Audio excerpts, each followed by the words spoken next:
Hello, Internet. It's Gino, that Pinguino Greco, here again with another episode of Deep Listens, and today it is time for us to slay the Spire. Time to discuss the collectible, well, I guess it's not a collectible card game. It's a card game roguelike hybrid that we've played. We've each slayed the Spire at least once, and I am joined, as always, by my compatriots, Pete, the Ironclad Busby. What's good, everybody? Slay the Spire was a fun game, an exciting game that's not exactly in my usual gaming wheelhouse, so I was excited to play it, even more excited to talk about it. This week, I have a plant fun fact. Yes. For you guys, I don't come with the plants very often, but I was listening to a podcast this weekend. Very good one, actually. It's called This Podcast Will Kill You. But they were talking about ricin, a poison found in castor seeds. So castor seeds are used to make castor oil. They're also very popular plants because they're very pretty. You can actually just go to like the plant store, like Home Depot or something, and buy castor seeds. You can also kill somebody with them. And it takes as little as 3 seeds, potentially, to kill a person, full-grown person. So you could go to Home Depot, or I guess your local garden super center, and buy deadly seeds at any moment you so choose. I was flabbergasted by this. Well, let's just pull out here for a second. Don't Real do talk. that. First off, don't do that. Listeners, Good pro tip. don't poison anyone. But Please. second, there's a lot of lethal things you can buy at a store other than ricin and poison castor seeds. 100%. But 3 seeds, if you poison somebody with rat poison, it's going to be a little obvious. I feel like 3 castor seeds, very simple. Sure, I don't know. Like 1 bleach is enough, I feel like, or A single bleach. a You single can get bleach. one hammer and just hammer them to death. Exactly. One Fair point. one Fair kitchen point. knife. There's Fair a lot point. of people are weak. That's true. People are easily killed. People are easy to kill. Apparently, yoga, like regular yoga, can also leave you paralyzed because it scrunches up your neck. It's historically happened more than you might expect. More than 0 times. Yes, more than 0 times. For yoga's reputation as being very low impact, very safe, which it often is. You start doing headstands and then eventually people get paralyzed. Okay, so lesson today, don't eat any seeds and don't do yoga. Yep, good. We're there. We're also joined, as always, by M. the Silent Palladino. Which I guess... That's my joke. I didn't say anything for a second there because I'm Nice. the silent. Very good. Very who's on first. Yeah. This game did what I thought was impossible and broke me out of my Pokemon grinding. And then I've just been grinding this for the past 2 weeks. So I've got a lot to talk about Slay the Spire. New addiction. New addiction. It's bad. Excellent. 54 hours clocked on my Steam right now. I put in so- 19. I did my homework. Yeah. It had negative impacts on my relationships, Oh no. which is a sign of quality. I guess so. It's the ultimate endorsement. Exactly. So, before we get started, just a reminder, you can support the show, patreon.com/deeplistens. You can also send in feedback via our Twitter and such, at deeplistenspod on Twitter, deeplistens.libsyn.com. We've got our comment sections, and deeplistenspodcast@gmail.com. You can send in an email. And if you did so, you would sound something like this. This comes from Chris Zombie Pie Redacted, who was on the show last week, but he sent in an email. Just talked to him. Mm-hmm. And it says, "Hello, Mr. Mistopheles, Rum Tum Tugger, and Skimbleshanks." Is that an actual character's name? Yep. Yes. Dibs on Skimbleshanks. Damn it. I'll be Rum Tum Tugger, I guess. That's fine. Well, that makes me the magical Mistopheles. Sure, I don't know what these characters are. That's from- Idris Elba. That's a pretty good His get. cats. Mistopheles is Idris Elba, who's Rum Tum Tugger. Jason Derulo? Yeah. Okay, that's fine. I'll take that. Solid choice. Back to the email. I send you this email in a disappointingly belated fashion. However, I will not let this source of communist propaganda disturb my ability to sleep in during the weekends. Unlike Gino, this fancy Italian stallion needs its beauty sleep before walking the catwalk. Nonetheless, the topic of Slay the Spire highlights a significant issue I have with the game, its art style and aesthetic. While I much enjoy the game and how it plays, I absolutely hate the way the game looks. Look, I get it. Not every indie game can pour years of development time into graphics. Still, you spend so much time looking at chunky card art and Crayola Canyon-esque character art that only animates one of 3 possible ways for longer than I like. At least with Magic Arena or Hearthstone, while the cards are just that, they animate, and, when used, they have an impact on the environment. With Slay the Spire, everything about the way the game looks and feels is limiting and bland. For example, while the game has this notion of elements and different styles of play, they all showcase the same art aesthetic and style. So I guess my question is this. Can you think of a game you enjoy playing but hate looking at or watching due to graphics or its art style? I know a lot of people hate the sometimes uniform way games made using a specific engine, be it Unity or Unreal, as well as people who feel that the indie movement towards pixel-based hand-drawn graphics are starting to wear out its welcome. So can y'all think of any games that have an aesthetic that you do not like, but you like playing the game anyway? I'm trying to think. Like, I do think the sort of like default 80s pixel sort of art has kind of run its course. Like as a vibe. Like I feel like I kind of felt that way with Katana Zero. Like a very stylish game in terms of like color, but like the pixelation, the sort of choppy effects sort of grated on me after a while. Yeah, that's fair. Anything that looks like it was made with RPG Maker, like the remakes of or the Steam entries of Final Fantasy games, generally look like they're made for like phone like graphics. Doesn't work. Let me throw another one out there too. I really don't like the way Fire Emblem made a turn to 3D graphics. How dare you? I much prefer the old sort of like hand drawn ones. I think those are fair. For me, I think it's Gears of War. I really enjoyed playing those games in their time, and I enjoyed the multiplayer a lot. But the gigantic football player, chunky-looking guys rolling around, and all the giant giblets that characters explode into, it's just a really gray and brown game full of meat sacks that just, the way they move, like the characters move really oddly. Like with the roadie run and everything, it's weird looking at these crouching, sprinting men. So I think that game plays really well, and it was a revelation for its time. But that art style and aesthetic, I don't think is held up very well, despite the fact that the gameplay I think is still solid. You mentioned the gray and green. Did you see there was a mod for Resident Evil 5 where it took out like the green filter on everything and it made it like all the colors were vibrant again? Oh, really? If you just remove a filter, that game looks good? Yeah. That's what it makes me think of. Is gray and green like you know how movies do everything in blue and orange because they're like complementary colors? Would gray and green be like the gaming equivalent of that? Yeah, I think so. Yeah, if you want to be tough. If you want to be gritty, just smear everything in gray and green. Olive drab. So there you go. There's some games that we enjoy playing but don't necessarily enjoy looking at.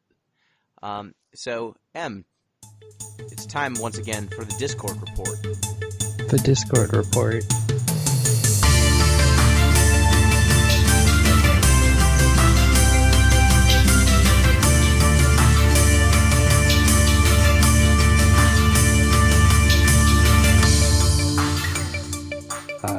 This week on the Discord, I know we were talking about some stuff. We had our game night last week. Yeah, last Friday. About that. We had our Pokemon game night. What was your type? What were you guys working with? Okay, so both Em and I were gym leaders, And I had two teams, one bug team and one poison team. Ooh, bug. Deep cut. And I think I used water and dark, I think. It was either water and dark or water and dragon. I think dark. Yeah. Dark or dragon, both good cuts. Yeah. There was an overlap of dark dragons.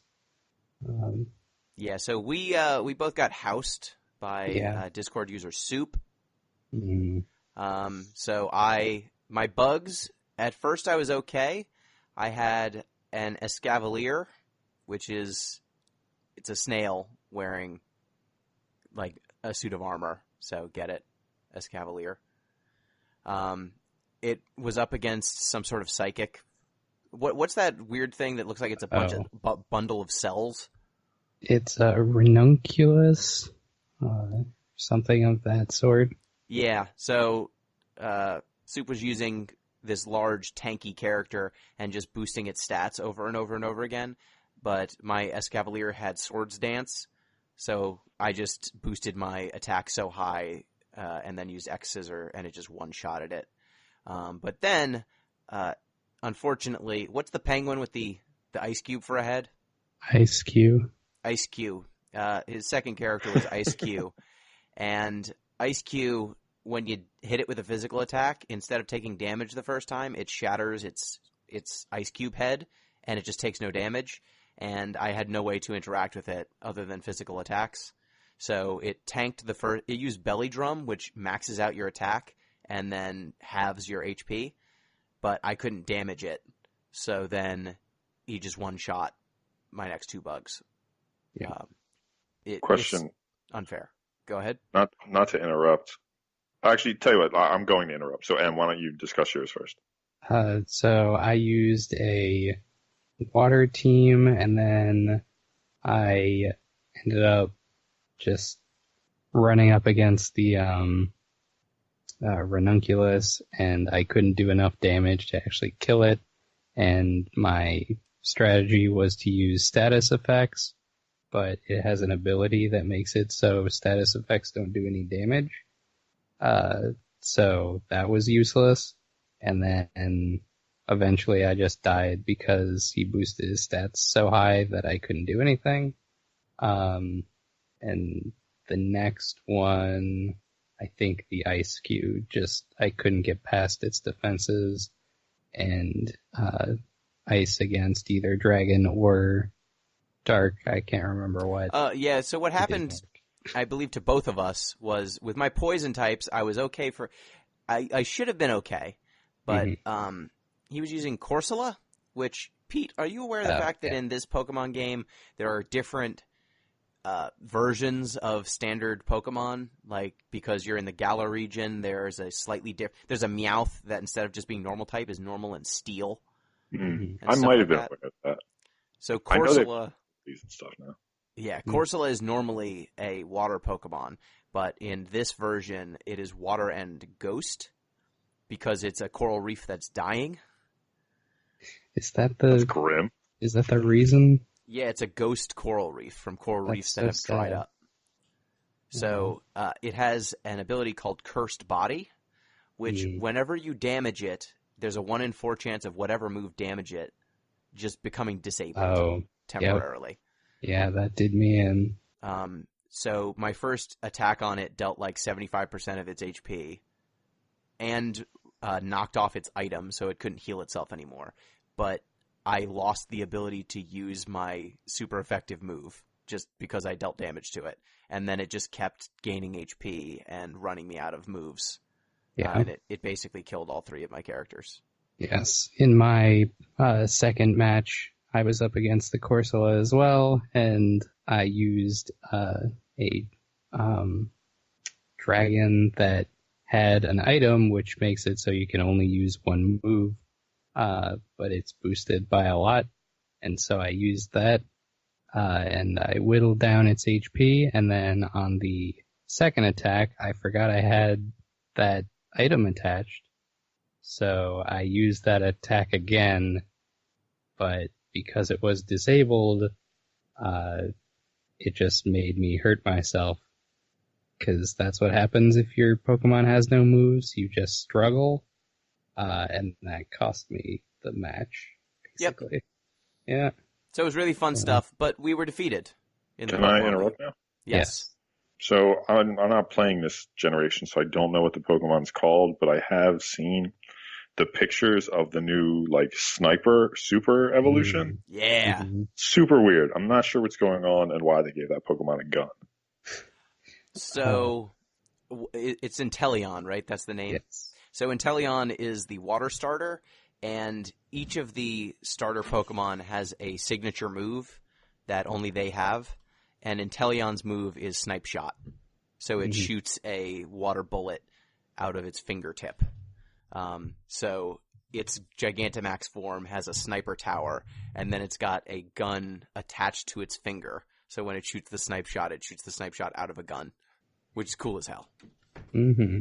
That's weird. That's weird for a Pokemon game. Yeah.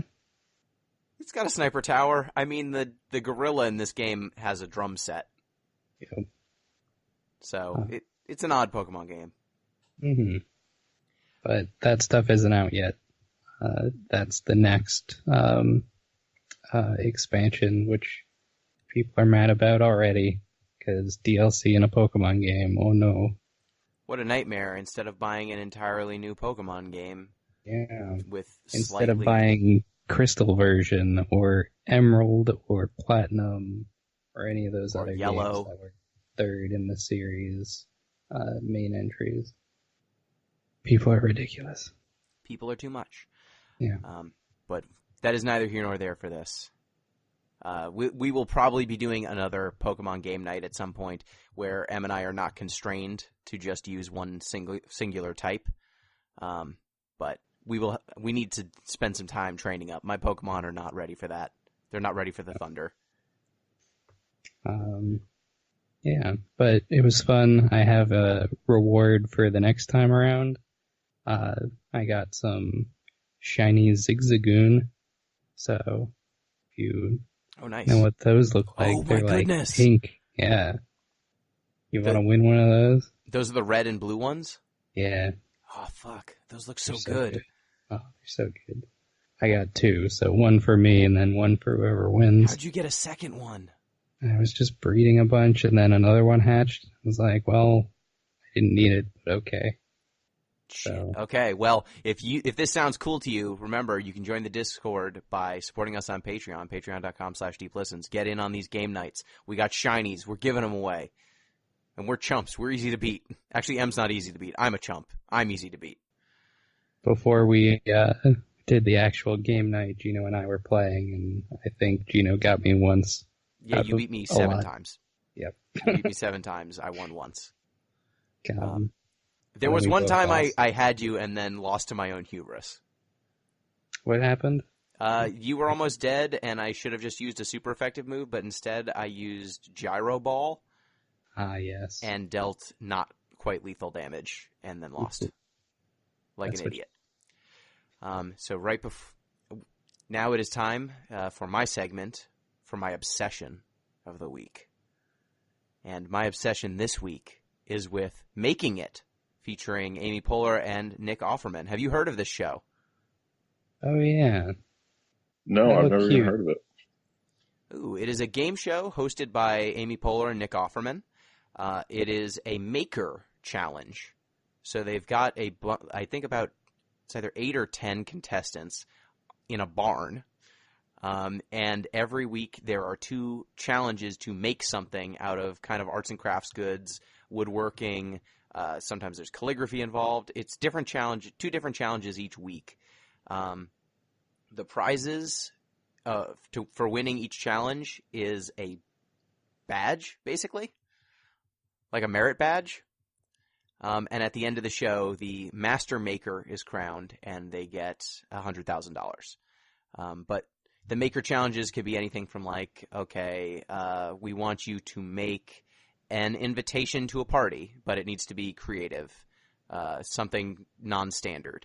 Make a shed hack. We're going to give you a shed. You can turn this shed into a room, whatever style you want, but you need to, make it your own. Design a cubicle.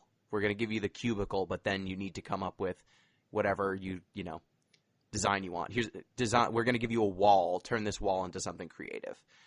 So it's a really cool show because they've got a bunch of really different creative people designing things in a number of interesting ways. Like some people are experts with the jigsaw, and so they make a lot of cool woodworking. Some people do a lot of stuff with motors and electronics. But it's really cool because the show is overwhelmingly positive. All the contestants, I don't know how much of it is the production team or how much is it the contestants or just the hosts, but it keeps a very positive vibe throughout. There's no point where any of the contestants are talking about who's their biggest threat or challenge. There's no attempts at sabotage.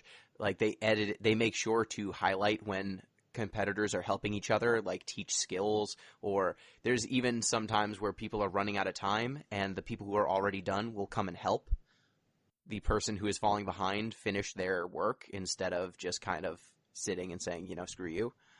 And Amy Poehler and Nick Offerman are relentlessly positive the whole time. And very funny. So I recommend it. It's streaming now on Hulu. It's season 2 just came out, and apparently the ratings aren't doing so hot. So I would recommend checking it out. It's only, I think, 8 episodes. And it's a delight. It's a fun show. You get to see some really cool things getting made. And almost all of the stuff that's made on that show, I felt like I could potentially do something in that ballpark just from watching the show and seeing what they were doing. Like people doing cool things with household items and techniques that are available to any of us. So if you've ever had an inkling to make something or are interested in kind of the making community, it's a cool show. You should check it out. So without further ado, time to talk about Slaying the Spire. M, what is Slay the Spire? Slay the Spire is a deck building roguelike where you are an adventurer going up this tower, the spire, fighting monsters using your cards. It's in 3 acts, and at the end of each act you fight a boss, and then if you get past the 3rd one, there's like the heart of the spire and you poke it and then you reset. The actual gameplay is mostly like gaining cards for your deck, relics that enhance your abilities in some way, and fighting enemies. Yeah. It's pretty neat. So basically you're starting at the bottom of the tower. You have a map that kind of breaks off in kind of nodes, and each node you advance, you will encounter either a question mark, which will have an event. That event could be finding a merchant or fighting an enemy, or kind of a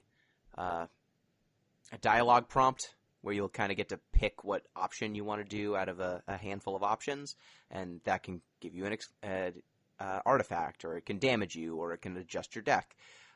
There are rest stops where you can sleep or upgrade one of your cards. Every card can be upgraded at least, or most cards can be upgraded at least once and become more efficient. So some cards will cost less when they're upgraded. They'll do more damage. They'll gain additional properties. You can also find merchants where you can buy new cards or buy artifacts and buy potions. Potions are one-use items that you can use without using up any other resources. So they're just like free moves that you get to use. And then there are also mini bosses, or I think they're called elite enemies. You can run into those, and they are more difficult than normal enemies, and if you defeat them, you get better drops. You get better cards, and you will always get an artifact from them. So those are generally good to encounter early so that you can make your character a little bit stronger. And then at the end of every level, there's that final boss, and that final boss will give you a nice item when you defeat them. And after you fight the boss, you will get healed up to max health again. So you just kind of need to survive these 3 waves of enemies, and then you get to the final encounter. So Slay the Spire has 3 different characters. the Ironclad, the Silent, and the Defect. Each character has their own starting artifact and their own unique decks of cards. Which of these characters did you guys enjoy playing the most? I was playing the beta, so I had 4. I had the Watcher as well. Of the main 3, I like the Defect the best. Its special ability is it has like orbs, and those can give you extra damage or like shields or energy at the start of your turn. And then that one's pretty neat. It's got like a storm mechanic, basically, if you're familiar with like Magic. That's my favorite one of the 3. And then the Ironclad was next and the Silent after that. Oh, you didn't like the Silent. Okay. It was okay. Pete, how's about you? Yeah, I'd say I had the most success with the Ironclad, but I was probably the least interested in it.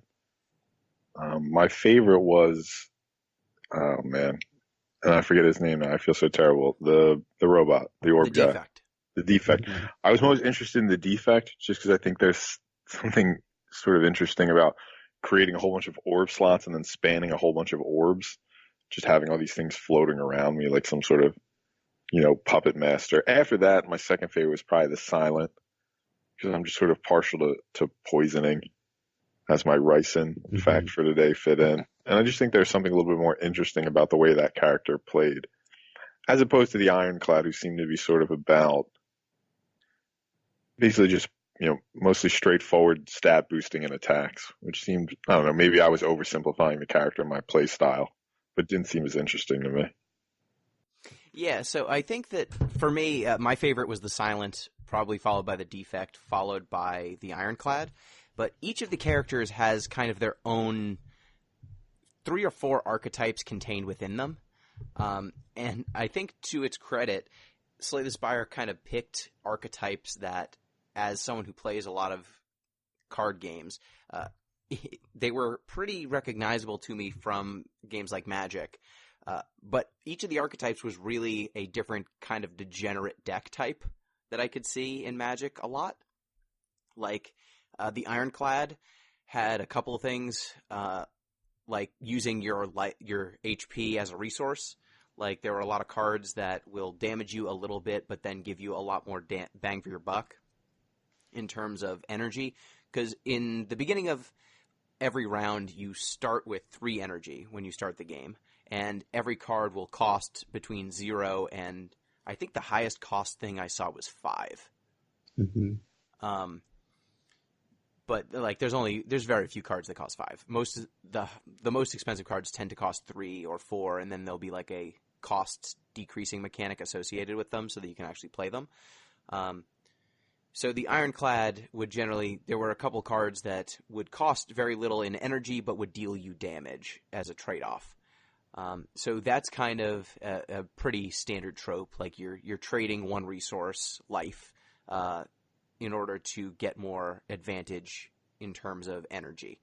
The Silent had a lot of discarding cards, and that discarding being, it normally would be a cost, but actually there were a bunch of cards that wanted you to discard. Like, there were some cards that you couldn't actually play.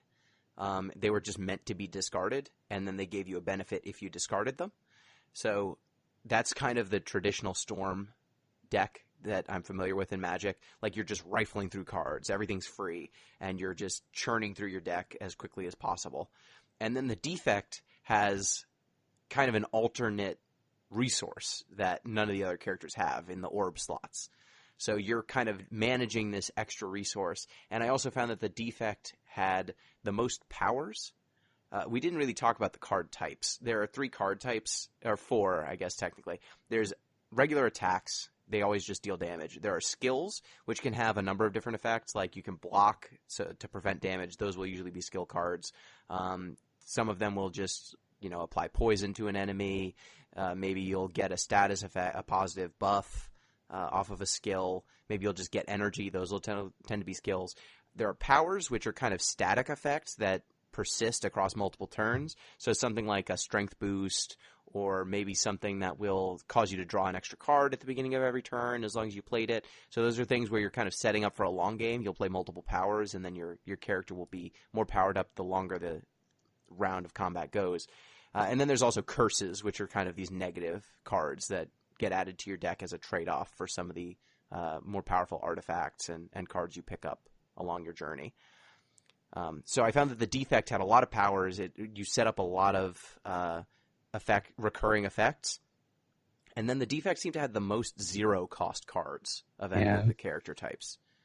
Mm-hmm. That was my usual strategy, was to capitalize on zero-cost cards. Yeah, I found that if you could get a lot of zero-cost cards, you could just routinely bust out like 6-7 card turns with the defect if everything went smoothly. Mm-hmm. And it also has a way of getting back your zero-cost cards. So yeah, the all-for-one attack. Yeah, that was my favorite. Yeah, that card was messed up. Yeah, you just blow it through your hand, and then you play that, and you get your whole hand back. It's nice. And then you do it again, and then you get that, and then you get all for one back, and then you do it again. Did y'all find that the artifacts had a very big impact on how you played this game? It depended on the artifact. Like, a lot of them were just sort of boosts. Like, I tried to prioritize shield defense, whatever the defense that carries over from turn to turn is. If I could always get that, I would pretty much always try to, because I wanted to minimize the amount of turns I needed to spend defending. Other ones sort of change costs. So one randomizes the cost of your cards. Oh yeah, the Snecko Eye. The Snecko Eye, right? So if you pick that one, it pretty much determines, all right, this is what I'm basing my run on this turn. I have to build it around this Snecko Eye. So like some are just boosts. Yeah. Others like change what you can do at certain locations. And then some like the Snecko Eye, if you get it, you're like, all right, this is a Snecko Eye run now. Yeah. I found that some of the artifacts, it's an interesting kind of draft mechanic. I'm used to it from other deck build, like drafting in Magic. Sometimes you just get a card that, well, this is what my draft is going to be about. And I think similar to that, there's also some artifacts and items that once you get them, it's like, oh shit, I'm probably going to win in this run just off of getting this item because it's just so good. So there's that nice spread of variety. Like, did either of you ever get the Necronomicon? Oh yeah. No, I don't think so. So that is if you get the book event, and then there's like 3 different books you can get. One of them is the Necronomicon, and the first attack played each turn that costs 2 or more is played twice. And then you also get a curse when you pick that up. So if you have a bunch of stuff that costs 2 or more, that's going to be a pretty good thing for your run, but you're going to have to deal with the curse that it gives you. And I think it's one of those ones that you can't remove from your deck. Yes. Yeah, so that was one...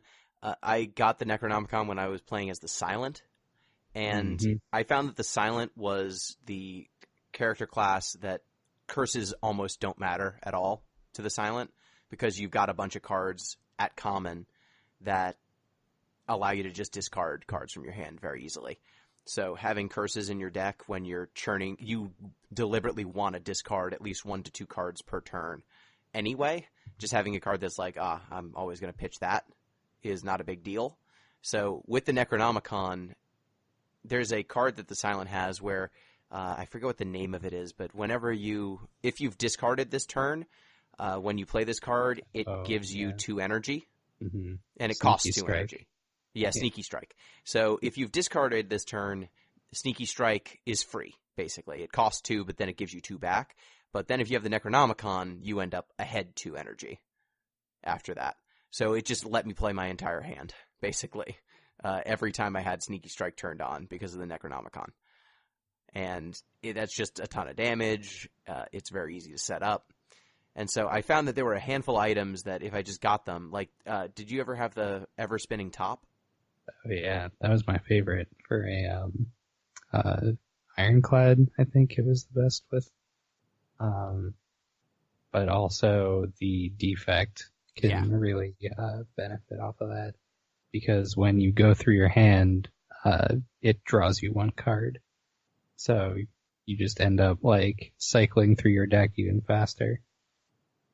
Yeah, something that can happen with the defect is you can get so much energy because the defect has 4 different orb types. A lightning orb deals damage, ice orb gives you defense, dark orb just slowly accrues damage and then fires off when you kind of use the orb. And then there's a plasma orb that just gives you extra energy every turn. And so I found that I could have a ton of energy, but then run out of cards and have no more to spend. But the ever-spinning top, once you empty your hand, will just always draw you another card. And then as long as you can play the next card you drew, it'll draw you another and another and another. So you can just play as many cards as your energy will allow you to play. Mm-hmm. And it just felt broken. Like, that was my most broken run. The first time I played with the defect, I got the ever-spinning top, and I won on my first try. Damn. It's pretty good. Yeah. Did you find that the events had a big impact on your runs as well? Usually, I went down routes that would lead me to the most events. So there were times when I would run into like, there were a few events that are just, like they can screw you up really bad. Off the top of my head, I'm trying to think which one it was. The one, just while you're thinking, and the one that usually got me, there's certain events where you're basically gambling with your health. Yeah. So like you can bet basically 4 health for a 25% chance to find a relic, 6 for 50, 8 for 75, so on and so forth. I found that if I'd shot my shot on those, I could derail a run pretty quick by just slamming a whole bunch of HP into this relic that at the end might not even be worth it depending on what you get. Mm-hmm. I always went for those. The only one that I like refused to do was the serpent, who's like, would you like 175 gold, but you're gonna be cursed? It's like, fuck off every time. Yeah, I found that the shopkeeper's items, outside of occasionally some rare cards, were generally not that useful. Like, they were okay. The merchant relics were okay, but they were not incredible. So money did not feel hugely significant, outside of sometimes there were occasionally events that required money, and those would be worth it. How often, just speaking of the shopkeep, how often did you guys find yourself using the remove a card function, skill, whatever? I feel like I wasn't optimizing it, but I didn't deploy it all that often, to be honest with you. Yeah, I only really used it if, like, I got a curse somehow through, like, course play. Or, like, if I just had too many, like, defend cards, I would toss out maybe one of those, but I didn't, as a rule, use it, like, more than twice a run, I think. I would say that the cost is so prohibitively high. Like, you Yeah. can buy a really good It's card not cheap. for 75 gold, which is what it starts at, and then the price goes up from there. You can get a pretty good rare card sometimes for 75 gold, and it's a hard sell unless you have a really bad curse or something. There is a relic that I think might be a relic that restricts it to always being 50 gold. But even then, I didn't really use it that much, to be honest with you. Even 50 is pretty high. I found, so there's an element of the strategy of creating decks in this game that I don't know if y'all leaned into, but did any of you try just having a very low deck size? I tried, but usually I ended up just blowing that out of the water pretty quickly. I just kept getting like more cards I wanted. Yeah. Because part of it's all right, you need to accept decent cards or you'll never get to the really good cards too. Yeah, sometimes you just need a critical mass of cards that are useful because your starting deck is just like 5 attacks, 5 defends for some characters, and then like 1 okay debuff usually, or something, mechanically that the character cares about, like adding an orb if you're the defect. But I just found that if you didn't accept some of those early cards, you might not know like what kind of deck you're going to get at the end. Like, I need to get a certain amount of draw discard cards if I'm the Silent. So I just need to take them and then hope that I'll get one of the rare cards that pays that off later on. But if I'm just intentionally keeping the deck really small from the start, it's hard. But as someone who drafts a lot in Magic, the minimum deck size in a draft is 40 cards. And whenever I was teaching new players about deck construction, the first thing they want to do is add more than 40 cards. That's because, hey, I like this card. Yeah. I think it's good. Why wouldn't I play it, right? I'm allowed to. And the reason why you don't generally want to play cards that are less powerful than other cards that would put you over 40 is because you want to draw your best cards the most often, right? The most regularly. You want the odds of getting those good cards maximized. And so in this game, the similar principle is true, right? If you can maximize the amount that you're drawing your most broken cards, you can just make your deck much more consistent. But if there's an alternative way of doing that, just by taking a lot of the same cards, then your overall distribution of cards is the same, right? If you have 10 copies of the same card instead of 1 copy, but your deck's 1/10 the size, the overall amount that you're seeing that card actually isn't changed.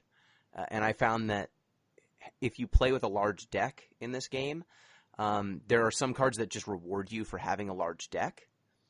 And I thought that those rewards were worth the risk.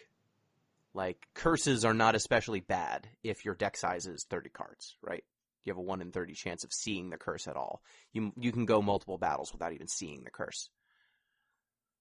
And there's also a card called, I think, Mind Blast that starts in your hand. It's intrinsic, which means it starts in your opening hand, and it deals damage to an opponent equal to your deck size.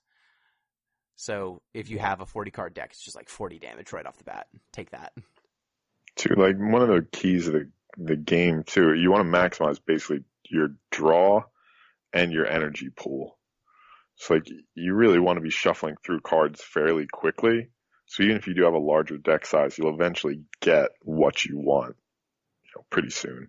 Yeah, if you're building your deck right. Mm-hmm. I think velocity is kind of the name of the game here. You want to draw as many cards as possible and be able to play as many cards per turn as possible.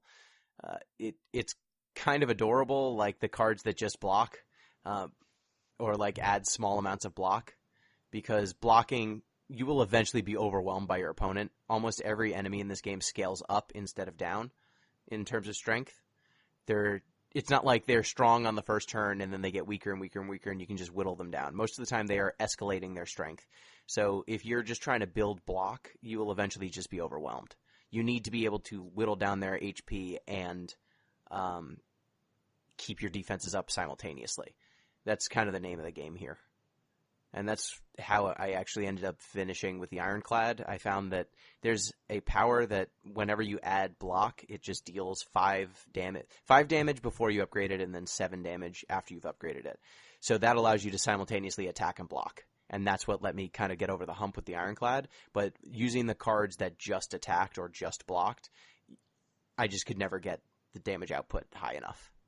No, and it's unlike a lot of other sort of games in this sort of general genre. Health is sort of a key resource. You really need to sort of be judicious about when you take damage, because I mean you get a couple refreshes at the campfires, but that's about it. So especially with the lower HP characters, you need to keep your block up, but like you said, Gino, you need to be able to keep it up within the context of achieving other things. Mm-hmm. Yeah. The health was probably the toughest thing to like figure out. Is like, am I good going into this boss fight if I'm at like 50 health out of 75, or do I need to use this last like campfire before I get into the boss fight as a rest instead? Generally, that's how I did it, is along the way I would upgrade cards, unless I really needed, like, okay, I'm at, like, 2 health, I better actually take a break. But, you gotta like get your block to a point where you're not taking like 30 damage a turn by some of these monsters. And then once you can do that, you can whittle them down. Yeah, because it stacks quick. Yeah. Especially the one who always, probably my favorite enemy, but one that was always the biggest pain in the ass was the Book of Stabbing. Mm. It's just a book with a big ass arm with a dagger coming out of it. And it just stabs. It's the Book of Stabbing. It does exactly what it says it's going to do. But they start throwing out these huge multipliers and you're always getting wounds from it. It's a huge pain in the ass, but it can stack up to, 25, 30 damage a turn easy if you don't get your block up. Yeah. Yeah, I think that sometimes the mini bosses, they vastly wildly in terms of difficulty, and the final bosses as well. There are some final bosses that just are a notch more difficult. Like the final boss with the dice, the ring, and the decahedron or whatever. Yeah. That boss was super easy, I found. Yeah, that one doesn't really do much. It's mostly just attacking with one and defending with the other. But you just take one of them out and then the other one's super easy. Yeah, like the two other bosses on Act 3, like the Awakened one, you kill it and then it comes back to life, and you have to kill it again, and then that it kills it. And then the Time Eater, you can only play 12 cards, and then it ends your turn on the 12th one. So if you're going for a Storm deck, he's not your friend. Well, it keeps track of how many cards you've played across multiple turns. Yeah. So it's not just Storm decks. Storm decks, at least you can play 12 all in one turn. Right. But if you go like 3 and then 6, then no matter what your hand is in your next turn, you're playing 3 cards. That's it. Mm-hmm. And I had every one.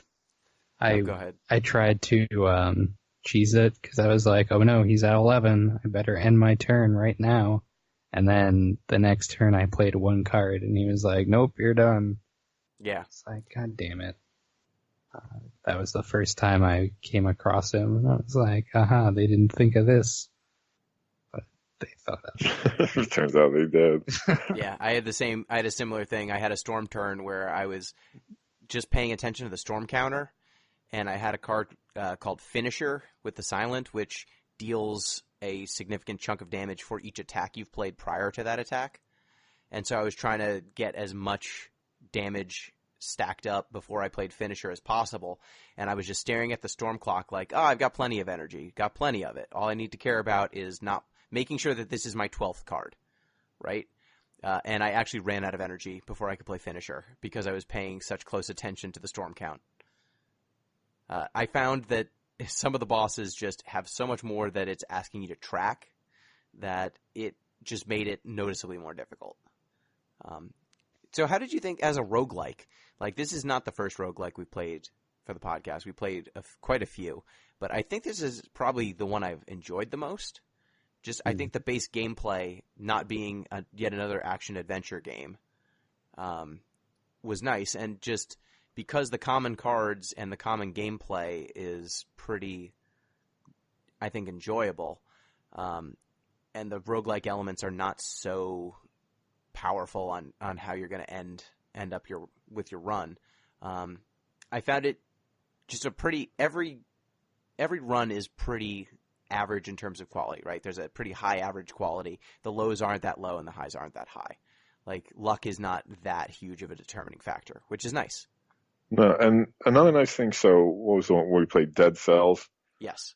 Where Dead Cells is pretty much all the same until you get the one item that gives you a random start. So you can start with any sort of combination of weapon. Whereas this one, because it's based on deck building, you get that variety pretty early on, which is nice, as opposed to like, okay, I know I'm going to be doing the exact same thing for the first however long it is before I can hot swap this weapon out real quick. Yeah, so, and what did you think? Like, we played a lot of roguelikes. Yeah. Most of them were before my time, That's I think. True. The one that I was on for was Rad, and that wasn't much It's of a... better than that. Yeah, That one's been good.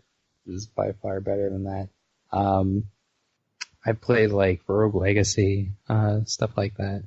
It has like the similar roguelike elements, but it feels worse when you're like doing platforming or something and you just mess something up, compared to this where it's like drafting every single time. Like you can go to Friday Night Magic and draft every night for, every week.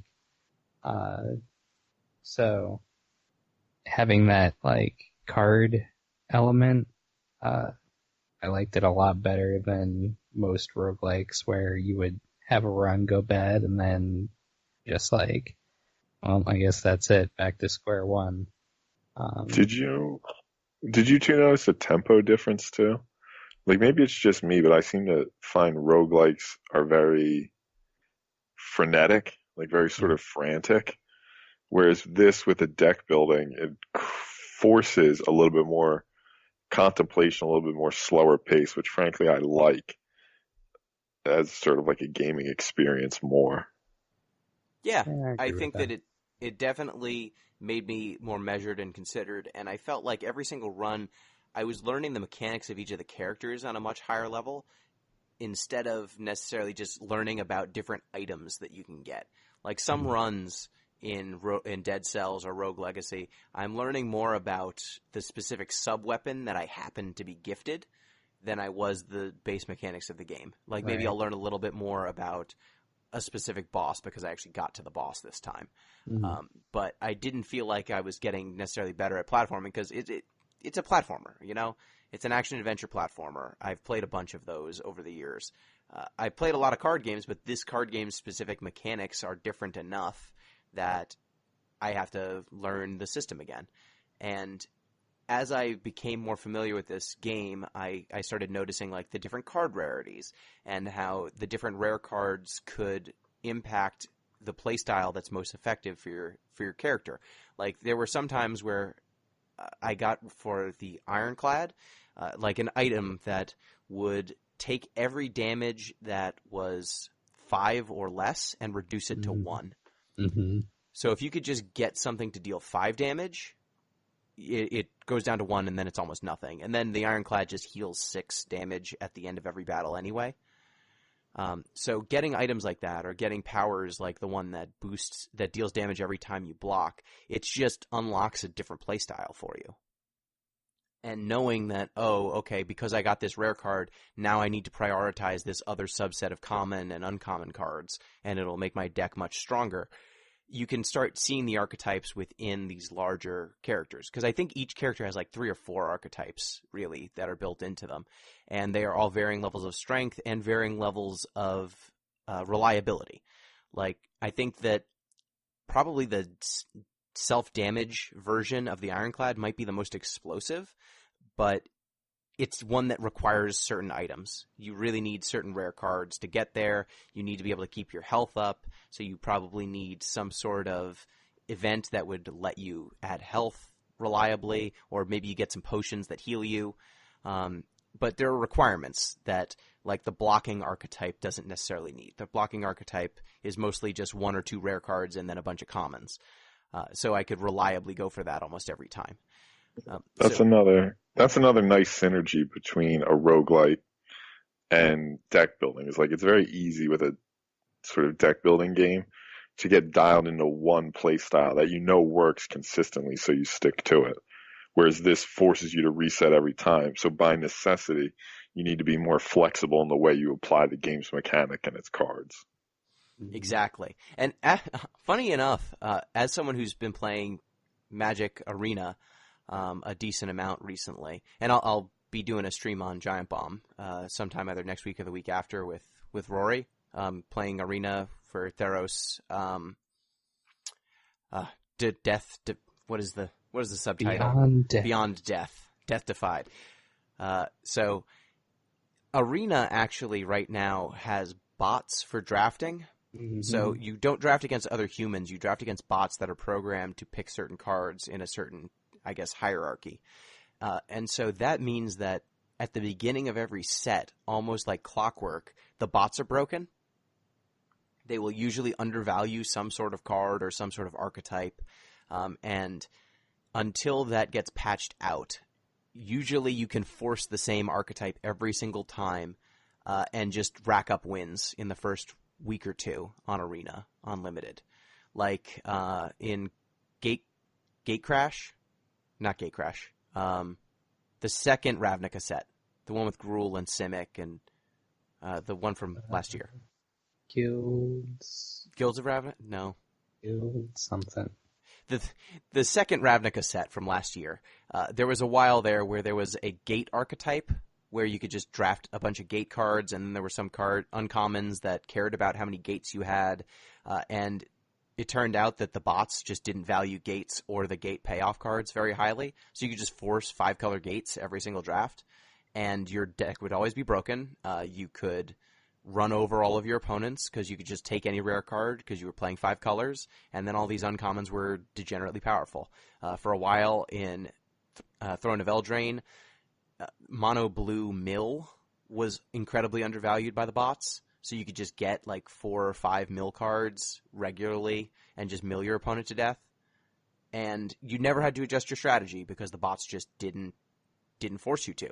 But Slay the Spire, because of its roguelike elements, it forces you to reevaluate and readjust and make hard choices about how you're going to build your deck in a way that, oddly enough, the most mature card game available in its most accessible form does not right now. And that's a credit to Slay the Spire and also kind of an indictment of Arena, at least until they get human drafting. Because humans, they will add that element of skill back to it. Do you think part of this, too, is, I mean, things relevantly change when you have like a real world card game versus an online one like this, because there's something, because the cards themselves have inherent monetary value in like a real Magic deck that obviously they don't have here. They're virtual, they're not real cards. Like if you played Slay the Spire, but it had like optional DLC, like if you could buy downloadable cards, I don't think they'd be able to have this sort of roguelite resetting anymore. Yeah. I think like you can't do this in the real world for various reasons, but one of them is that the cards themselves have a value. Yeah. It's funny There's no you mention the Yeah, go ahead. DLC because one of the things that we talked about in the Discord when we first were like, we're going to be playing this game, ZP was like, you guys should try the mods for this game because it can add in like, you could play as Yugi from Yu-Gi-Oh! Stuff like that. So there's ways to do that. Yeah, and I think that, Pete, to your point, not rare drafting, or rare drafting not being a thing in this game. And by rare drafting, I mean like picking the rares because they're worth money. I think definitely keeps your mind purely focused on the mechanics in a way that in most drafting environments, you will not be. Usually in a draft, unless you're in a highly competitive situation, people will just take, if they open a $40 card, they will take it, regardless of the fact that it might not be good in their deck, it might not even be good in Limited, but that will always be their first pick because it's you're staring at a $40 bill, you take it. And this just kind of makes it more pure. You don't have those monetary considerations, so you can just focus on the mechanics. Mm-hmm. Yeah, so I think Slay the Spire was a really refreshing roguelike experience. I don't really go for roguelikes after probably about 20 or 30 runs. Unless it's really compelling gameplay, I usually will abandon it at that point. But I think I'll keep playing Slay the Spire occasionally. It just keeps your deck building chops up. Yeah, it definitely has good replay. I don't really do much deck building, to be honest with you, despite my affinity for like something like Fire Emblem where you can build a team, or like Final Fantasy Tactics, same deal. But Gino, like, and you chime in too. I'm less familiar with your familiarity with the genre. How does the depth and sort of nuance of strategy here compare with some of the other more traditional, whether card-based or online, deck buildings? And why don't you go first? I mostly compared this to like Hearthstone as like frame of reference because that's the only other like digital card game that I've played. And it does a fairly like reliable job of conveying like a wide berth of card archetypes and such. That's common to those kinds of games. It's neat to see in like a smaller form like this one, where it's like a little bit more bite-sized, and you're drafting in such a way each time you approach it. I don't know if Hearthstone has been doing like live drafts, but they do have like the deck building portion, and then usually there is like a lot of cards that wouldn't work in a paper format. They've like figured out ways, digital only sort of cards. Exactly. That's like way more common to Hearthstone, and then there are a bunch of cards in this setting that are faithfully like translated. So it's neat. I like it. Yeah, I would say that the depth here is pretty comparable to other competitive card games. Comparing it to Magic or things like Final Fantasy, something that comes up is I think that there's no fair deck that works very well. And by fair, I mean whatever amount of energy you have, that's what you spend, right? You're not trying to cheat on energy. You're not trying to cheat on hand size. You're just playing every turn. You're just playing a maximally efficient card. That's pretty common in other card games. There'll just be some decks that just throw together all the most powerful cards at every cost and then just try to beat you in a good old-fashioned game. Like, my cards are just going to be better than yours, and every turn my card's going to be 10% better, and then by the end of the game I will have won because my cards were stronger. And kind of these good stuff decks I don't think exist in this game unless you're really – maybe if you just went with a really small deck size because you just have too many weak cards. You're going to have access to way too many weak cards. And there were no cards that were so singularly strong that I think you could hold up against some of the bosses in this game. Like, even if you were playing the Ironclad and you had Bludgeon, which does 32 damage, I think for 3 energy, like, that's one of the most efficient damage sources in the game, but 3 energy for 32 damage is just a joke. Like, if you're cheating in any way on cost, you will do that amount of damage and also gain a bunch of defense, and you'll debuff your opponent. So I think that this game really trains you to think in terms of combo decks. Like, it's really good for training you to learn how to play combo decks properly. And that's not a style of play that is always available in other card games, because combo decks tend to come in and out of fashion based on what's available for them. Like, you sometimes just don't have the cards to play that way. But I think that it pretty faithfully recreates some of that depth. Obviously, there are only a handful of cards in this game for each archetype. There's just a lack of depth because there aren't that many cards. There's no alternate win conditions, for example, in this game. There are status effects. There are some things that kind of let you enhance your characters in different ways depending on which character you have. But there are certain elements that I see in a lot of other card games that just aren't here. But that's not to say that it makes this game worse. It's just a little bit of option that's not necessarily there. Make sense? I think that, like, if you can get good at the defect or the silent, you'll probably be okay at playing a storm deck, for example. Yeah. Mm-hmm.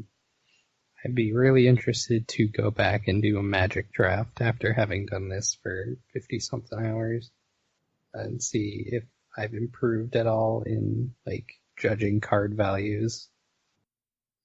Yeah, I think that because this game hard caps you on resources, it makes your card evaluations have to be much more precise. Because every card that you pick that is inefficient really hurts you, potentially. Like, you only have 3 energy or 4 energy to spend. So if you're spending it on this card that's worse than this other card, you'll notice it pretty quickly. And that's kind of the name of the game when you're doing a Magic draft. or a Final Fantasy draft. Like, you need to look at a card and go, okay, this costs X mana, but there's this other card that also costs the same amount, and it's better. Though, the skills aren't one-to-one, but I think that it will help in that respect. So yeah, I think Slay the Spire was a fun experience. Like, I didn't know what to expect going in. It held my attention for longer than I thought it would, and I'll definitely play it some more. Hopefully not as much for as long in a single week, but I think it'll be a nice game to just kind of have on in the background. Yeah, it's a good one to drop into every once in a while. It'll always be a solid source of entertainment for, I don't know, whatever chunk of time you want to devote to it. It's a good second screen game. Yeah, exactly. That's mainly how I was playing it. I really want to finish with the fourth character. What's the fourth character's deal? You're the only one who's played it. The fourth character is the Watcher. It's in beta right now. It's like a monk. Its main thing is deck control. It's trying to scry and retain cards. I don't know if retain is a keyword in the main game. But basically, cards that are retained won't be discarded at the end of your turn. And then the Watcher also has a unique mechanic, which is stances. There are 4 stances. One of them is Wrath, which doubles all your damage, but all the damage you take is doubled. There's Calm, which is